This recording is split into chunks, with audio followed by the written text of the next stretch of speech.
Hey Precalc kiddos, as you can tell I'm not here today.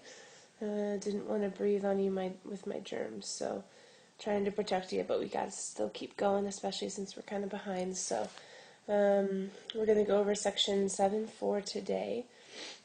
Partial fractions. Probably won't get through all of the notes, so then when I come back, hopefully on Wednesday, which for you guys will be tomorrow, we'll keep going on the harder examples. There is only one homework on this, so tonight's homework is to get started. You'll see it at the end. And very possibly there might be some extra time to class, especially since I'm going to kind of just not rush through, but go through these notes, do as many examples as possible, while still hopefully giving the sub time to take roll and stuff at the beginning, and then to get the video going, etc. I'll probably also just email this video out to all you guys just so that you do have it if for any reason you miss class, or if for any reason we go a little too fast in the recording because I'm not there to gauge whether or not you're keeping up with me. So if you do miss anything, just skip a little bit of space, and then this video will be in your inbox. The notes won't be updated online tonight just because I'm not there to get it all set up and saved, etc., etc. So that's something for you to keep in mind as well. So if you miss something today in class, just go on your email, and then there will be a link to this video. There should be a link to this video. I'm going to send it out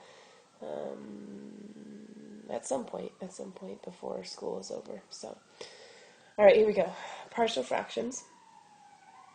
If you guys don't already have your notes out, open them on up to new section, new side.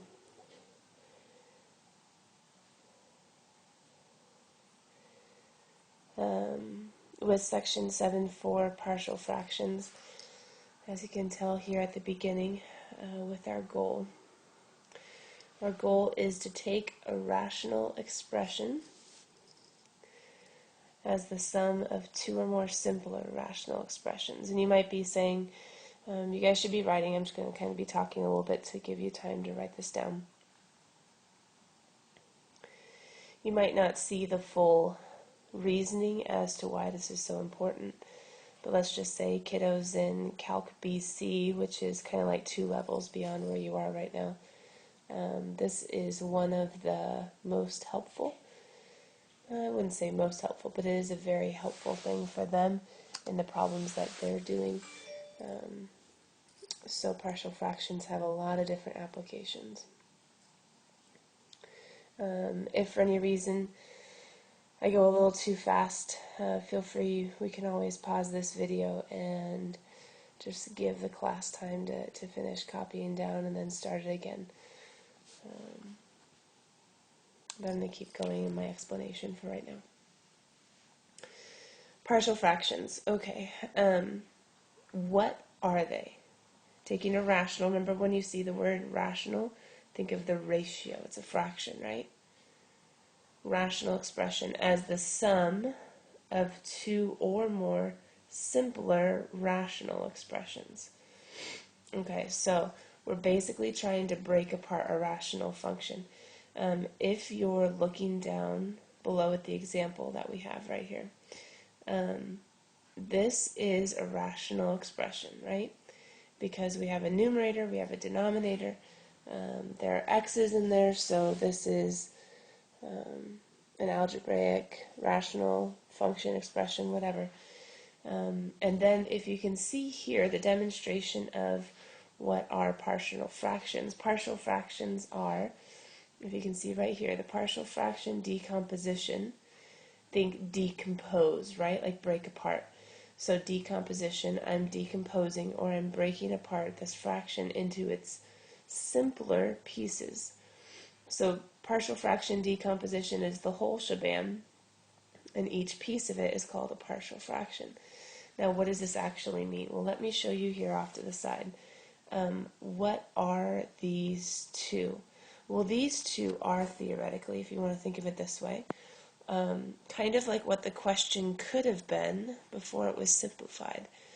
Remember, if we have two different fractions with different denominators, our first goal is to get common denominators, right? So common denominators, I would multiply this one top and bottom by x plus 2 on top and then on bottom as well.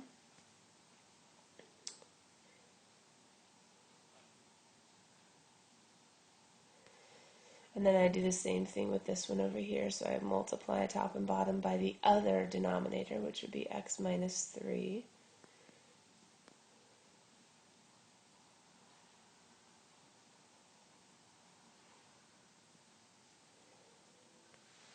Remember, this is the answer to a partial fraction decomposition, but we're seeing what this answer actually means.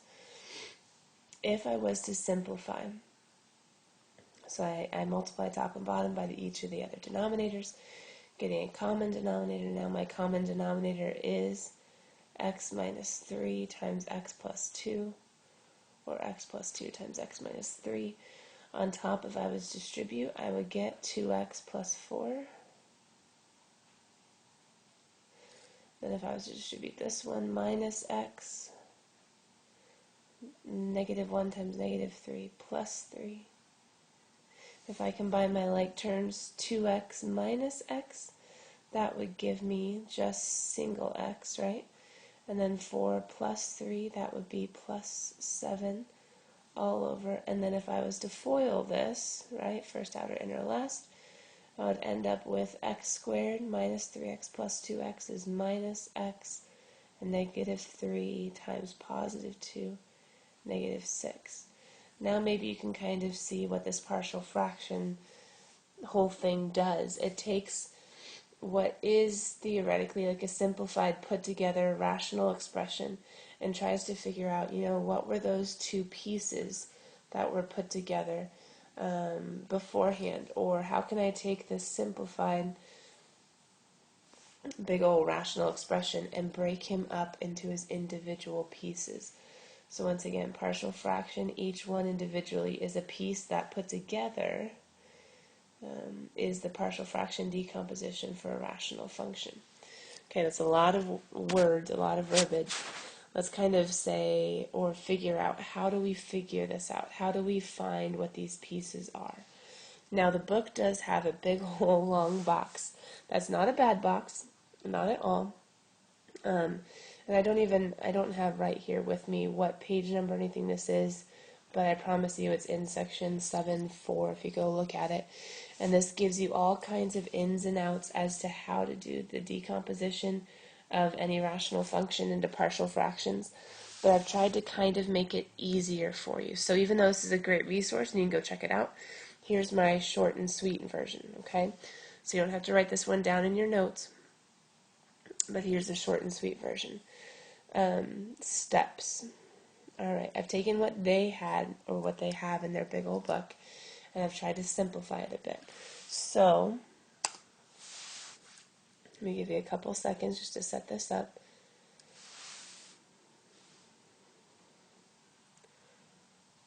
I'll go slow and steady through each one, so you're just starting it out. Steps, number 1, divide when improper. I'm going to change one quick thing on this. I should have changed it earlier and I forgot. That was really messy. It's technically whenever the degree of the numerator is greater than or equal to. That's still messy, oh goodness. Greater than or equal to. Greater than or equal to. When the degree of the top is greater than or equal to the degree of the bottom.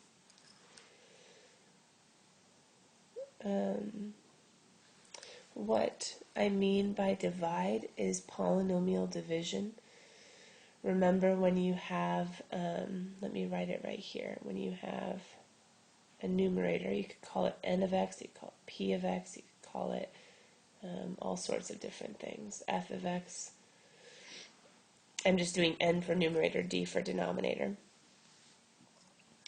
If we divide those, what I mean by division, polynomial division, is the top goes in the box and the bottom goes on the inside, like actually setting up a big old division problem, and it's going to be, I'm just going to put dot dot dots because without actually having particulars, you can't really see me do this. I think there's an example that we'll use it on.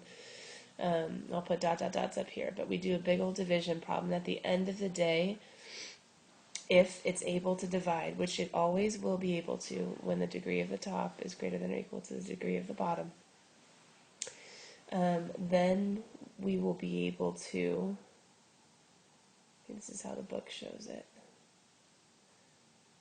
change what was one big old rational function back here into a polynomial plus a smaller, I'll just put like a new little numerator over the old denominator, into a smaller or simpler rational function.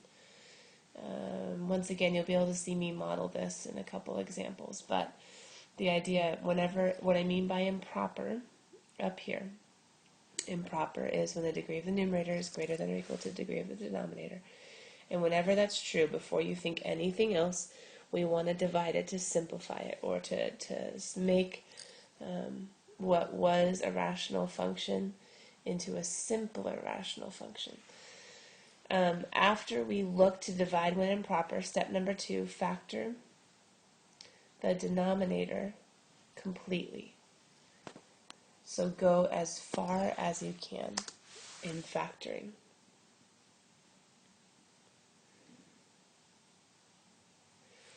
And depending on what sort of factors you get in number 2, you either go to number 3 and or number 4, because there are different types of factors you can have.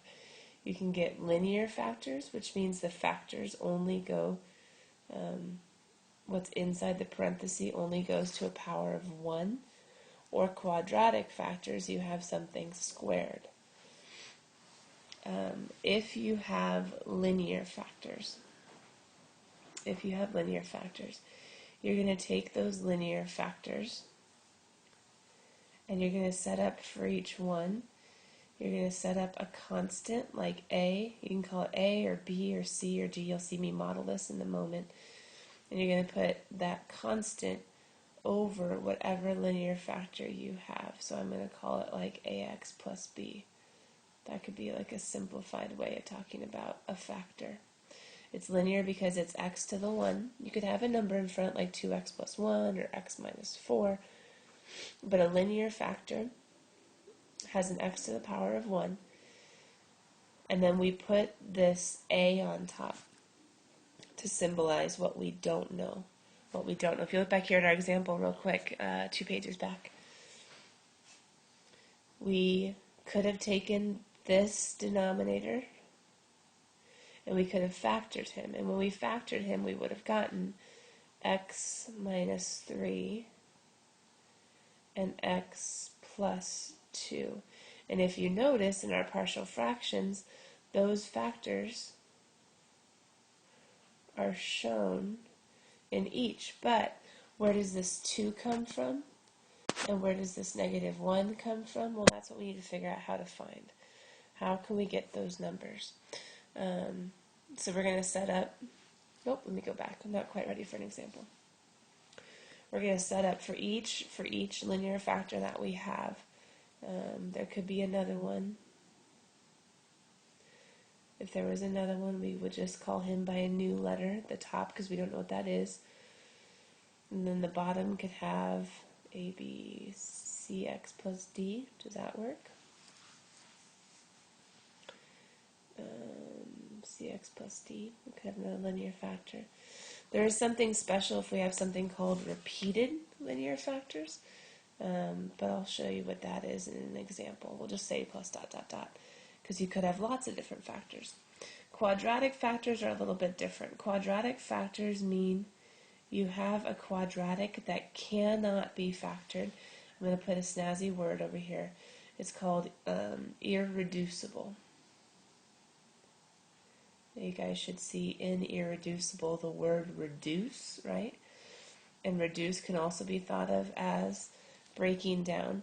It's a quadratic that cannot be factored more.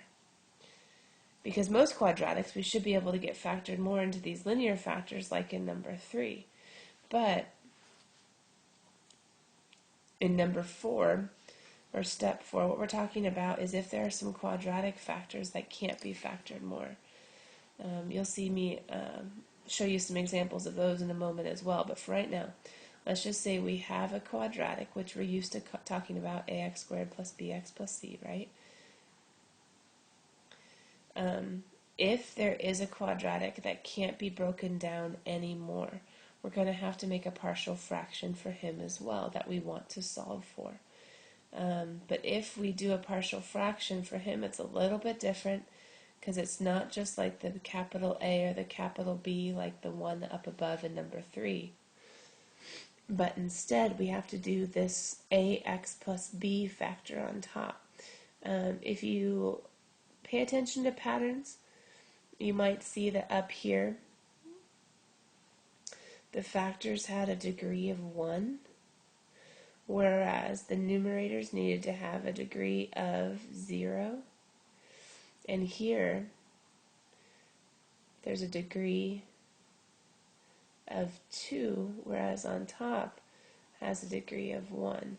If you notice this pattern, it might help you in like memorizing or remembering what to put above each of the factors. But that's just a little trick, not that you have to do that.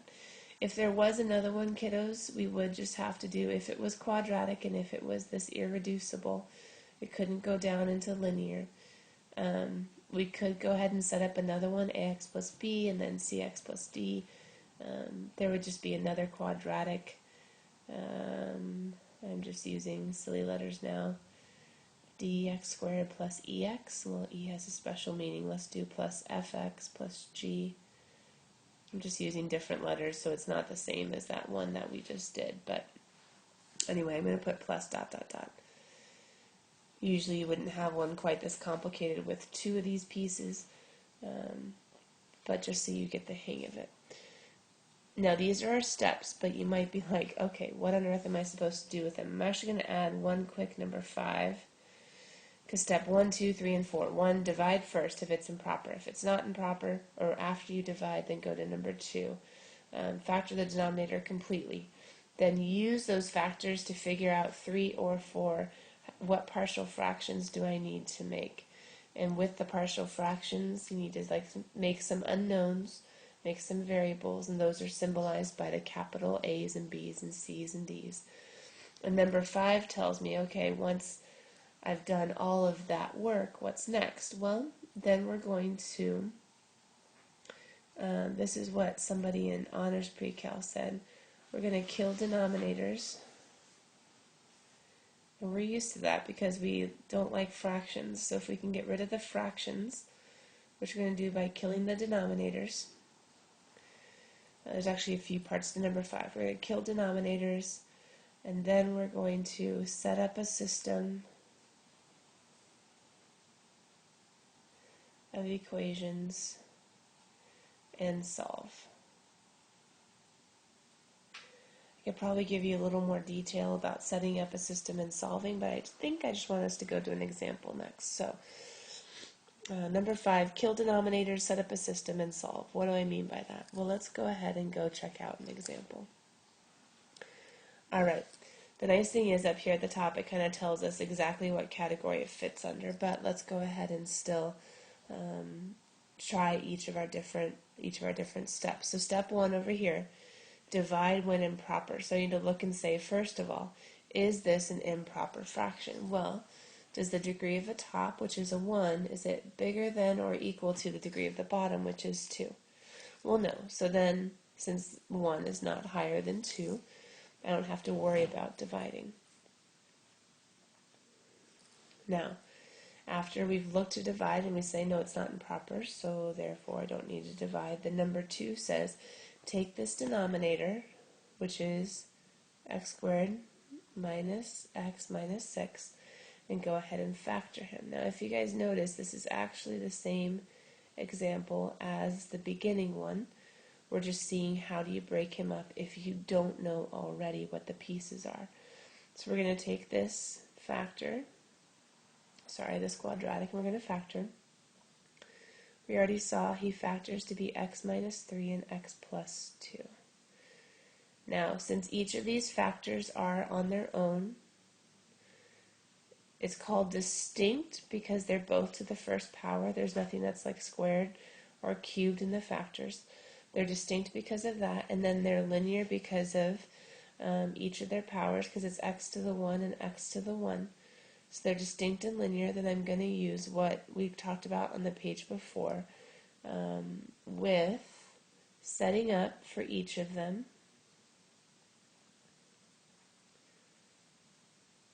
a partial fraction. But theoretically, if I hadn't already given you the answer in the first page of notes, we wouldn't know what the constant on top of x minus 3 was, or the one on top of x plus 2. Now, just for sake of giving myself, I didn't give myself quite enough room, let me go ahead and rewrite this quick. I forgot I actually need a little bit of room over here. So I have x plus 7 times, and we factor that denominator to be x minus 3, x plus 2. Just a quick recap. We form a partial fraction for each, for the x minus 3 factor and for the x plus 2 factor. We set unknown variables to be the numerator for a and b. Now, if you look back at our notes, divide when improper. Well, it wasn't improper. Factor the denominator completely. Got it. We formed partial fractions for linear factors. There are no partial fractions for quadratic factors. Now it's time for part 5, or killing the denominator, setting up a system, and solving. Now, to kill the denominators, we want to kill all the denominators in this problem. The way to kill them, or I don't know, another way of getting rid of them, would be to multiply one side. And the easy way to do it is it's just going to be times the denominator on the left. And that's going to get rid of that whole denominator, right? But what I do on one side, I have to do, of course, on the other. So I'm going to have x minus 3 times x plus 2. But even though this one was super easy because I was just able to cancel it out, the ones on the left, on the right, I'm going to have to do some distribution in, right? Now I'm going to have x plus 7 equals, all right, so with this distribution here, it's going to be a times, now if you notice, this one's going to cancel out with x minus 3, right? So I'm going to have a times x plus 2, and then when I multiply it in here, it's going to be a little different. The x plus 2 is going to cancel, and instead you're going to have plus b times x minus 3. Okay?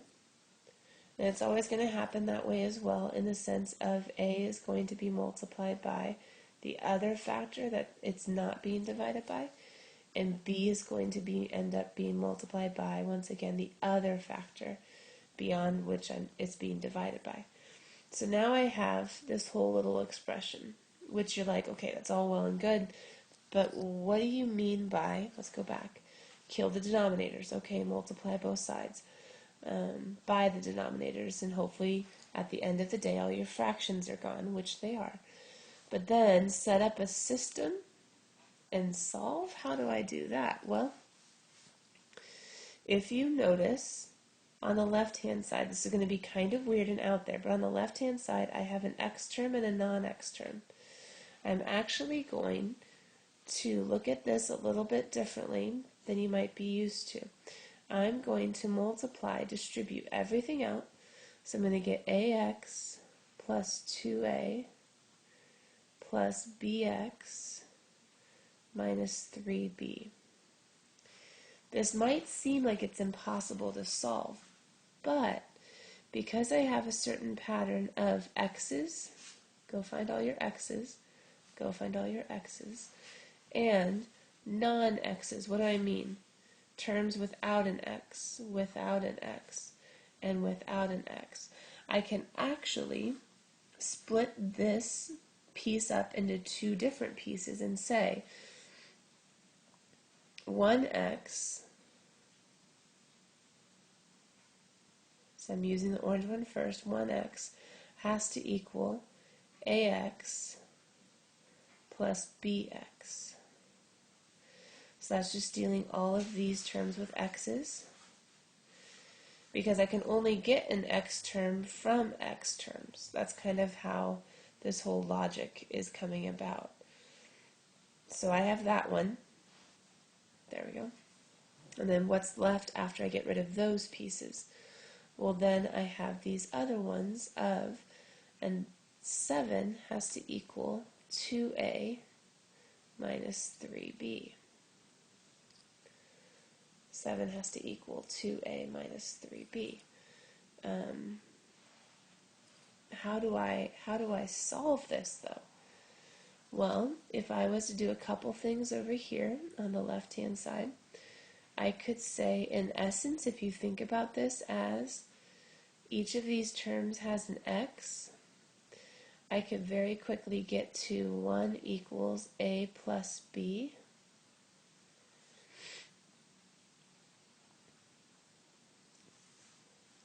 You could either do it by dividing by the x's, or you could do it by doing something like factoring out the x's and then dividing on the other side. But all the x's in essence end up going away, or at least I don't have to think about them. So I have a plus b equals 1, and over here I have 7 equals 2a minus 3b. Well, now this looks a whole lot like a system that I could solve either with substitution or with elimination. A lot of you guys liked elimination better before, so maybe we'll just set up a little elimination over here.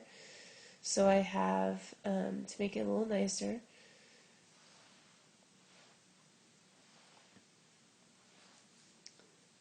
we could do 2a minus 3b equals 7.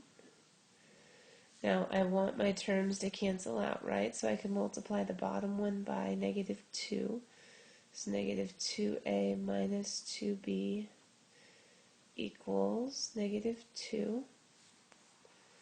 So then those two terms cancel, and I end up with negative 5b equals 5.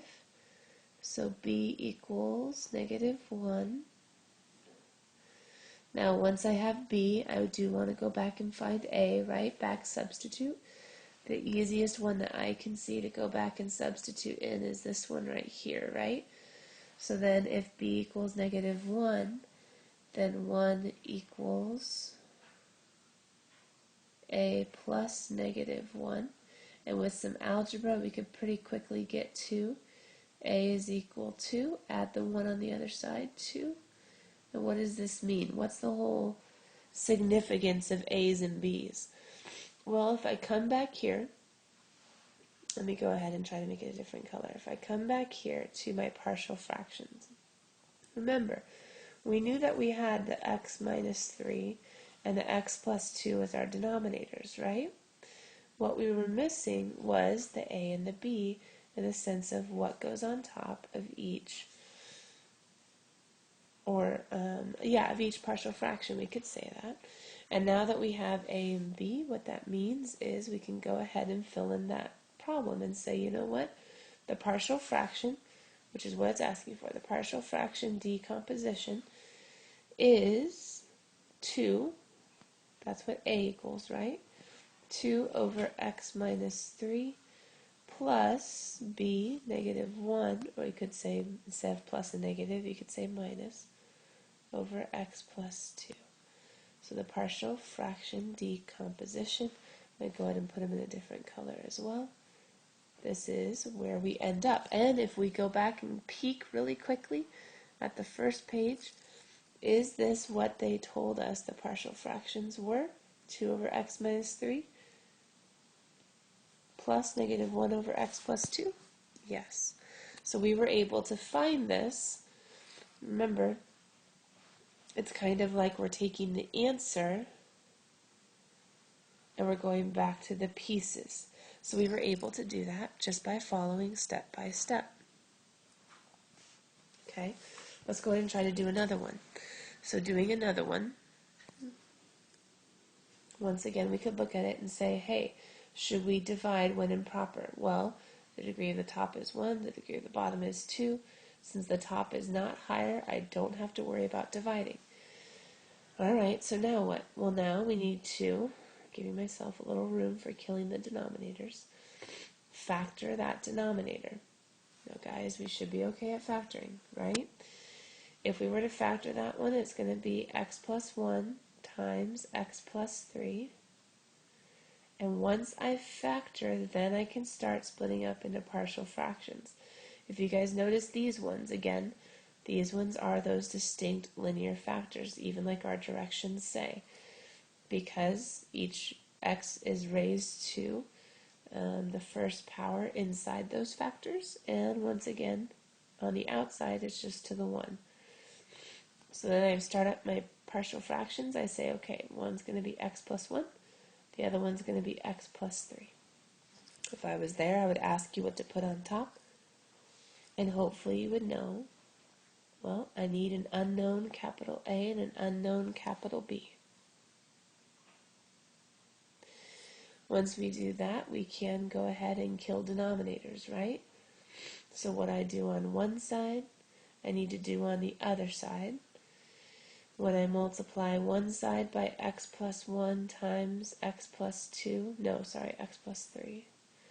When I kill it on one side, I want to do the same thing on the other. If you want, you could actually, it's going to be doing this every time.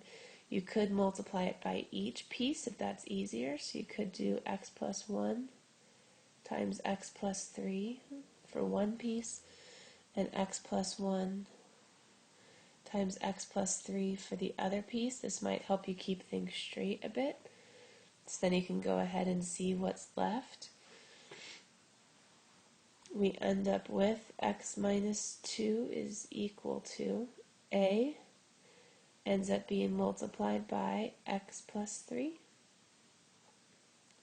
and b ends up being multiplied by x plus 1.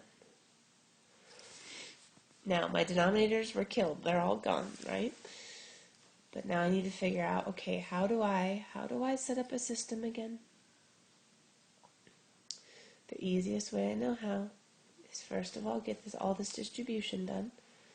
So I have 1x minus 2 equals ax plus 3a plus bx plus 1b. And then we can do our grouping of x terms and then non-x terms. I'm using different colors to make it super clear. Our x terms,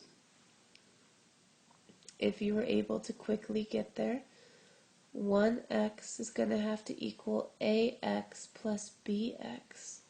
So I could go pretty quickly to 1 has to equal a plus b. And then if I look at my other terms, negative 2 has to equal 3a plus 1b. Okay? Now I need to put all this information together. Now last time we did elimination, this time, I don't know, let's do substitution. So I can say a is equal to, if I solve for a, I subtract b, I get 1 minus b. Then I can go ahead and plug that in. Substitution works also. I get negative 2 equals 3 times 1 minus b plus b. There's a little bit of solving involved, right? Negative 2 equals 3 minus 3b plus b.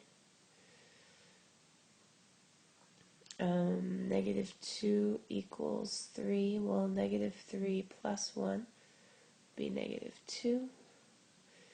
If I subtract the 3, I get negative 5. It's equal to negative 2b. I know this is messy, but you get b is equal to 5 halves, right? And once you have b, you can always plug back in. Once again, I think this one's probably the easiest one to plug into. So then once I have b equals 5 halves, then I can say 1 equals a plus b, which is 5 halves. Once again, using this equation over here. You could use either that one or that one. I guess if you do substitution, you could actually just plug into this one instead. It might be a little easier. it's kind of the same idea, but maybe I'll just change to that. I get a is equal to 1 minus 5 halves. And with a little bit of just simplifying, 2 over 2 minus 5 over 2, common denominators, I end up with negative 3 halves, and that is my a. And what does this mean? Well, remember, go back to the partial fractions that you had originally made. You've just figured out what constants go on top. So you've just figured out that the partial fraction decomposition will equal, we'll plug in a, negative 3 halves, all over x plus 1, plus plug in b, 5 halves, over x plus 3. You could actually write this a little bit simpler of a way. You could put the 2 in the denominator.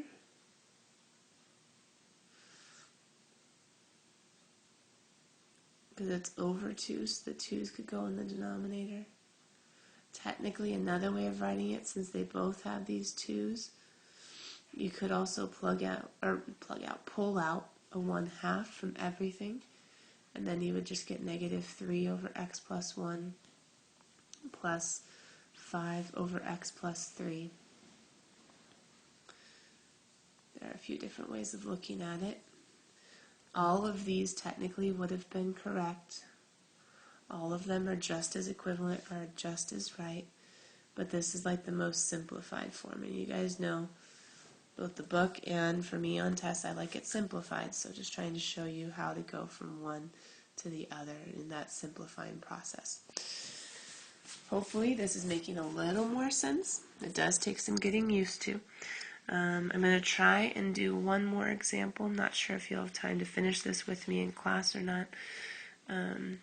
Obviously, let me just peek ahead real quick. There are lots of examples, lots of funny things that can happen. So maybe we'll just try to get to one more. I haven't gotten to any of those, and I'm not going to be able to get to any of those funny quadratic factors. Just because I wanted to show you a repeated linear one first. But there are quadratic factors. What happens if you can't keep going?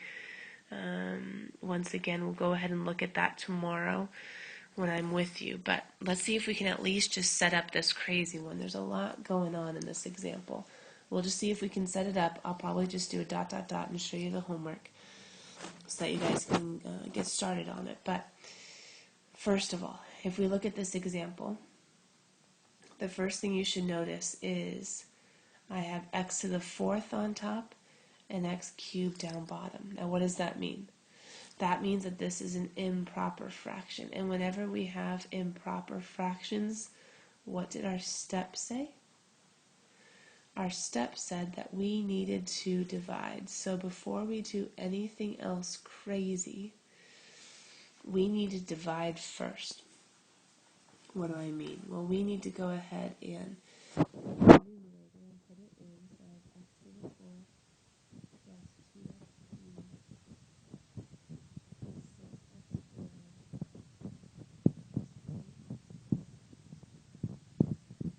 squared. Polynomial division. Then we have out here x cubed plus 2x squared plus x. Now I know it's been a while, but we got this. If you look at x cubed and x to the 4th, you ask how many times does one go into the other? And the answer is x. Now remember, when I go, I have to distribute to each of the different terms when I go to multiplying. So we're going to start at the outermost. That's going to be x to the 4th. Then over here, that's going to be plus 2x cubed. Over again, that's going to be plus x squared. Just like any division problem, right? Any division problem, we multiply first, then after we multiply, it's time to subtract. So we need to subtract, but I like to put in all my negatives, that way I don't get lost with what I'm doing. So those two cancel out. I have 2x cubed minus 2x cubed, those two cancel out as well. And then 6, remember there's a negative there, 6 minus 1, that's going to be 5x squared.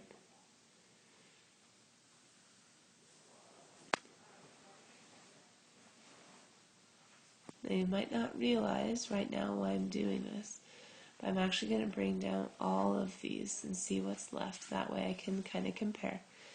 Now if I'm going to be doing more division, I need to look and say, does x cubed go into 5x squared? Well, no, there's no multiplication I can do by what I would say is like a whole number or by a polynomial in order to make that work. So therefore, I'm done with my division. Now wait, you're like, there's this extra piece right here, right? Well, that's going to be my remainder. Now, how do remainders work? Remember, you have your whole piece right here, just the x by itself. And then with this remainder, remainders can be written as fractions. So we're going to have 5x squared plus 20x plus 6 all over, well, what was there originally? X cubed plus 2x squared plus x. Now, there's all kinds of craziness going on in this problem, I know. But what we're able to do with this now is to change this whole big grossness that was here and say he can be rewritten as x plus 5x squared plus 20x plus 6 all over. If you remember that we want to do factoring anyway, so I'm going to peek at this denominator and say, hey, what are his factors? So I can factor out an x, then I would get x squared plus 2x plus 1. And that's all well and good, and that is one form. But then I could actually factor this down just a little bit more. Maybe I'll use a different color. We can factor this down just a little bit more. So then I end up with x times, well here, let me show you what I'm doing. I'm taking this piece and I'm saying, okay, I have this x and he's going to be there till the end. But then I also have this rational expression, and he's what I need to change into partial fractions. I'm trying to decompose him. So I'm actually going to take him and say, okay, I have 5x squared plus 20x plus 6 all over x times x plus 1 times x plus 1. And here's where maybe you see why there's the word repeated in this example. Because it's going to be a little funny when we go to do our partial fractions since we have this repetition. I'm actually going to make a little more space because we're not going to actually solve this. We're just trying to set it up so that you can see. Let me give myself a little more space. So when I go to split this up, there we go. You're going to have over x. You're going to have over x plus 1. But there's 2 of them. So the funny thing is that you're also going to have x plus 1 quantities squared. I know that's weird, but that's how we work with repeated linear factors. We write 1 as just to the first power, and then we write the next one up to however many there are. So in this one there are 2 of them, so we went up until we had a squared. And that is how you deal with repeated linear factors. Everything else is pretty much going to be the same because now, since they're all linear, x is to the first power in each of them. I'm going to have a capital A for one, a capital B for another, a capital C for the third. My next step is going to be just like it was before, multiplying everything by the denominators to get rid of, to kill them, to get rid of those denominators. But what I do to one, I have to do to the others. If it helps to split them all up, you can have your x times x plus 1 times x plus 1. Here you can have your times x plus 1 times x plus 1. And then here as well, you could have your x times x plus 1 times x plus 1. I'm running out of room on my little screen, so I'm trying to make it understandable. We already crossed this out. The x is going to cancel with the x. X plus 1 is going to cancel with one of the x plus 1s. And then x plus 1 squared is going to cancel with both of the x plus 1s. So then we end up with 5x squared plus 20x plus 6 equals a times x plus 1 times x plus 1 plus b times x plus 1 plus c times x. But guys, for sake of time, I'm going to have to say dot, dot, dot. But long story short, you're going to have to do lots of distribution, and you're going to group things by x squareds and x's and by the constants. So there's going to be 3 equations this time, which kind of makes sense because over here you have a and b and c. So 3 equations, 3 variables maybe will work. Kiddos, I need to go ahead and pause because I know you guys are almost done with class if we haven't run out of time already. Your homework, here it is, page 506. I'm going to make sure this is online if it's not already. And tonight be working on it. Tomorrow come in with questions on the linear and we will go over the funny quadratic irreducible ones that we didn't get to see yet. Alright, see you guys hopefully tomorrow. Bye.